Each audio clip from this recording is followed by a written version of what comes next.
Welcome back, Cardboard Warriors. I know it's been forever since I posted a video. I've been so busy with other projects going on right now that I'm still really tied up.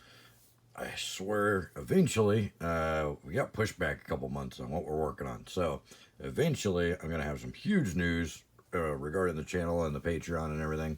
And, it's big, but it's a huge mess. It's very difficult to do what we're trying to do. So, anyways, without alluding too much to anything further, I did a throwback draft a week ago at one of the LGSs in the area. It was really cool. They actually did a Times Power Remastered draft, and both me and my fiance both played in it, and we both did really well. So I ended up winning. I came in first. So I have 4 prize packs to open and a promo pack from Streets of New Capena. So it was really fun. I actually thought I was going to do terrible because I just drafted like awfully. I had too many things I was trying to do. I wasn't really trying to do anything specific. I was kind of dabbling. Well, I'll see what happens with this, and this. And I ended up doing 3 different like mechanics at the end of the day. I originally started pulling black and red, and then start pulling some white. And we're going red and white at the end of the day. I'll show you what the deck is here in a second, but I'll show you the stuff I pulled aside that I didn't use. I ended up getting an Ith Hierarchanus just because there's nothing left in my colors in that pack, and it was in there. So it got passed around a little bit. I got a Coalition Relic, which is a nice little rare. I got a Swarm Yard. I ended up not using it because I didn't really have any insects, rats, spiders, or squirrels in the deck, so I got a Porphyry Nodes, or Porphyry Nodes. Yeah, Porphyry Nodes. I have no idea how to say that. It was in my colors, and I didn't have really anything else better in the pack, so I grabbed it. Nether Reliquary. Good little time-shifted card there. Fun guy. Just got passed to me. I didn't have anything better in the pack. Germog Angler. I pulled that fairly early when I was still planning on going black as one of my bigger beasts because of Delve and the 5/5. Figured I could get it out there somewhat quick. Read the Bones. I did get a Salt Blast. I did sideboard that in once or twice, I think. I never actually used it, though. And I got a Blight Speaker at the beginning when I was still planning on going black. So I did start pulling Rebels because of this.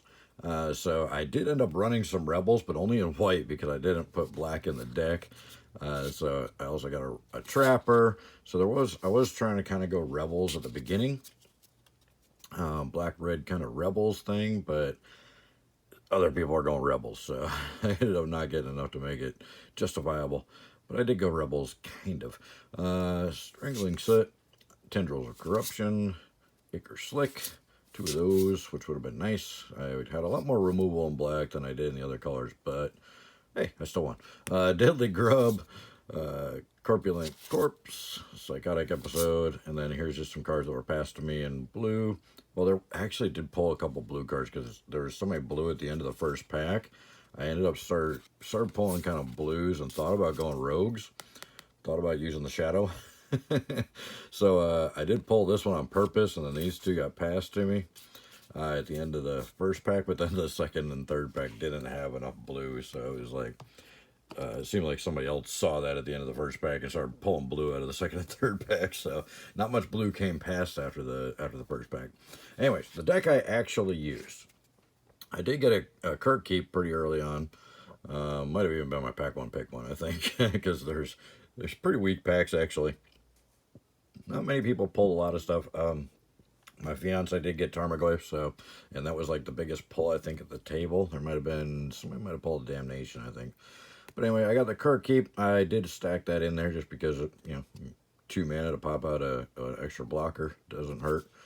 So here's the Amaru Scout, which the Rebel that I was when I was trying to go Rebels with the black and white and red, I was almost going to go 3 colors, but decided at the last minute to take black out. White and red just seemed like it was going to be a little more close to the ground and faster. So I got one of the scouts, so he did actually come into play quite a bit, even though I only got 1 of them. I was able to pull Rebels out fairly often with him, because I did get them out quite a few games. Rift Watcher, the Doomsayers, the Outriders, and the Saltfield Recluse were the Rebels I got. And then there's people going slivers. I think a couple of people are going slivers, but I still ended up getting a lot of slivers because it's Time Spiral Remastered. There's a lot of slivers in there. So I ended up going, I pulled 2 homing slivers, a sliver smith, a sidewinder, I think I got 2 sidewinders, yeah, 2 sidewinder slivers, just for a couple of good 1-drops. And then the sinew slivers, I got 3 of them. So obviously I had to put some slivers in the deck because, those did do quite a bit of work. Syrian Spirit Guide, this got passed to me like, I don't know, it was like pick 6 or 7 or something in one of the packs. I was like, what? How did this get to me? Why didn't anybody pull this? This is free mana, people. This card is so underestimated. I was playing real heavy competitively with when the first Time Spiral block came out, and this card in red, which I believe was in Planar Chaos because it was basically a color shifted the Elvish Spirit Guide. Elvish Spirit Guide is so powerful, and this card is so powerful. It's free mana. You just discard it, and this will help you get off on turn 1 or 2 so many times with like just crazy combos. At the time, during the Time Spiral block, I was running a crazy Dragonstorm deck, and pretty much every time, with the help of this guy, pretty much every time turn 2 or 3, I was popping out 20 points in damage from throwing out either Bogator and Hellkites or the Black Kakushos there. so this card is so good, and people were passing it. I mean, right now it's down quite a bit. It was like a $3 or $4 card for the longest time, and now it's down probably $1 or $2 because of this printing at Common. But it's gonna go back up. It's just so useful. I mean, and it's not restricted or anything. Yeah, great card. Anyway, Greater Gargadon was kind of my beast in the deck, and I did get him out in several games. I have no problem sacrificing artifacts, creatures, or even lands. I sacked lands more than anything to get this guy out because most everything in the deck was like 3 mana or less. So I was getting him out quite a few times, and once he was in play, it was pretty tough to beat him. Yeah, so he was like the big beast, and I wanted to do a little bit more with the suspend because I also wanted to do a kind of a little bit of storm because I love storm. Storm is such a great mechanic, but I didn't get any of the time bugs. Everybody else was grabbing the time bugs. There was a couple that went around the table, but everybody else grabbed them. I didn't get any time bugs. The only thing I got was a Rift Elemental to help remove counters. And he did help remove counters from the Gargadon a couple times. But I was thinking with the, if I'd have gotten some more of the Rift Elementals, that would have been great. I would have gone a little bit more suspend. But, so I got 2 of the Rift Bolts. Those were kind of my removal in there. And then the Rift Elemental was nice. I was hoping with the Rift Bolts and the Gargadon, I could actually do a little bit more with Storm. I did get a Pest in Flames.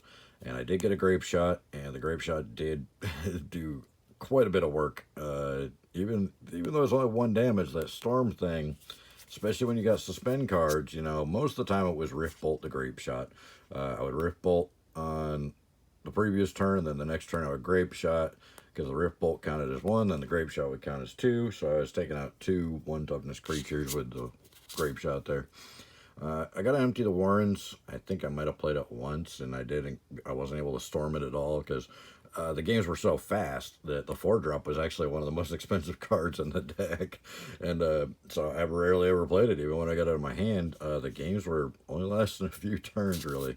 Prodigal Pyromancer, and then Stormfront Riders, and Judge Unworthy just for a little bit extra removal, and just for a little flyer. Well, not little. Nice size flyer. But he also helped with the return 2 creatures you control their hands. There's actually a couple times that I was able to bring stuff out and then recast it to do the storm and stuff. And I did have the cycling on the slivers. So there was a couple fun little things that were happening with the deck that I didn't expect. Because like I said at the beginning, I was just trying to run Rebels and maybe some Storm, and then I ended up pulling a bunch of slivers. So I ended up going like literally 3 different things. I had Rebels, I had slivers, and I had Storm, and Suspend. So 4 different mechanics in there, but it actually worked really well. I was fast. I was either doing a lot of damage with the slivers, or I was getting the Gargadon out, or I was just, using the rogues to kind of get it to over creature the opponent. So it worked really well. Surprisingly, I didn't expect it to, but I ended up winning first place, like I said. So let's break into the prize packs. I guess we'll do the promo pack last. We'll do the TSR packs first here. See if we get anything spicy. They've been sitting here for a while because I haven't opened them because I've been too busy because I haven't been able to do videos. So I've been kind of anxious. Mangaro, Corindor. Ooh, Feel the Ruin, that's nice. And a foil harmonic sliver, not too bad. So decent pack. We got pack number 2. Hopefully we get something cool in here. Could use that one in the draft. Another Spirit Guide, so good, such a good card, so underrated. It's basically a one-time Black Lotus that doesn't cost you anything. You just pull it out of your hand. You can't even be countered. All right, what do we got? Fungus Sliver and a Mortify. Mortify is good removal. All right, next pack. Come on, give us something fancy. There's got to be some big pulls in the prize packs because, like I said, there wasn't a lot of big pulls out of the box in general, which I know these boxes did have a lot of misses in them. Jaya Ballard and Pride Mage and a Fall Green Seeker. Wow. It must have just been a really weak box because, like I said, it's happened to Tarmogoyf and I think a Damnation. There wasn't really much pulled. Let's see what happens here. Come on. One more chance. Give us something good. Hermit and a Goblin Engineer. Not terrible, but not great. Not worth what those packs cost. So, man, nothing spicy at all. Bummer. All right, let's see what we get in the promo pack here. Hey, nice. Oop. All right, there's a pre-code for you. Have a pre-code because I kind of already saw it, so somebody's going to pause it anyway. Nice. Rafine's Tower for the good old Triomes, Second Coming of the Triomes, Rumor Gatherer, and Cabriti Confluence. Okay, so the Triome is nice. So that's probably our best pull. There you go. That's what happened in my Time Spiral Remastered kind of throwback draft. Let me know how you guys have been doing it, drafts and stuff. Have you been doing any? Have people been showing up? Because the drafts around here seem to be kind of lackluster on people coming to the drafts lately. So I don't know. We'll see what happens. It's hit or miss. Sometimes there'll be tons of people there, and sometimes it's barely enough to draft. So we'll see what happens in the future here. But it seems like the recession's starting to kind of kick in and hit everybody. So people aren't doing as much as they were. But let me know how your area is doing with the drafts and stuff, and how you've been doing, how you've been playing, what you've been drafting. Let me know. I'm always interested. Thank you guys so much for your time. I really appreciate it. Check out the description below. A lot of good links down there. Save you money, get you cash back on all your purchases. It's all free. It's all legit. My Patreon's down there if you want to help support the channel, and there is, like I said, big changes coming to that soon. So check that out. And thank you guys so much for your time. We'll see you in the next one. Bye.